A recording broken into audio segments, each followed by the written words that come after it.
Hi everyone, welcome to Sean Burgess Fitness and thank you for tuning in to watch our latest Flexibility Matters video on how to trigger point the IT band.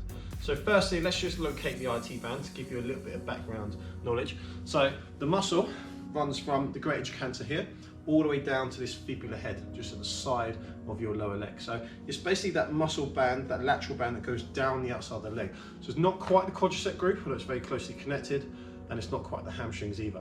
It's a tricky one to try and stretch from a static point of view and even from a dynamic stretching point of view as well. So foam rolling, trigger point therapy, massage works really well here if you have got any real acute trigger points that you need to try and obviously relieve.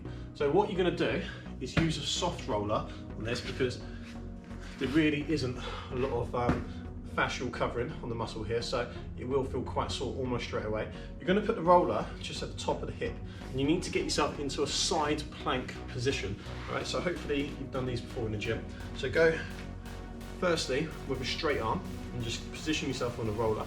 Make sure that you keep your shoulder here in line with your hip.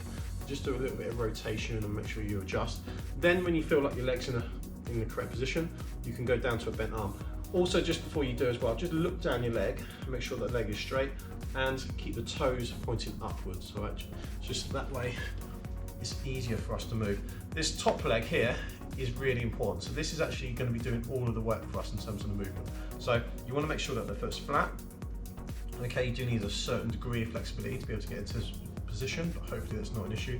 And then once you feel ready, just make sure your arm's at a 90-degree angle and just push, like I said, through this foot here and work your way up and down the outside of that leg. So once you find a trigger point, so for me it's probably about there, just stop, bring this foot forward and up a little bit, just so that it gives you a little bit more support, and just stay there and stay perfectly relaxed. So what you do with this hand's not overly important. You can just rest it on the hip. We don't want to be like creating too much tension in the body. Keep the top shoulder back though, that's really important. So we don't want to move round in too much. You want to keep the head back, you want to stay nice and relaxed, and just control breathing until you feel that trigger point just start to disperse. So remember, it's going to be anywhere between 1 and 5 minutes. Okay. Remember as well, if you have got a good pain threshold, try and go for those central trigger points, those higher numbers on the 1 to 10 scale of discomfort and pain, and then you'll find you'll get a better effect afterwards. So that is how to trigger point the IT band. It's a really good one here for runners, particularly who suffer of ITB syndrome. That's something you can look up.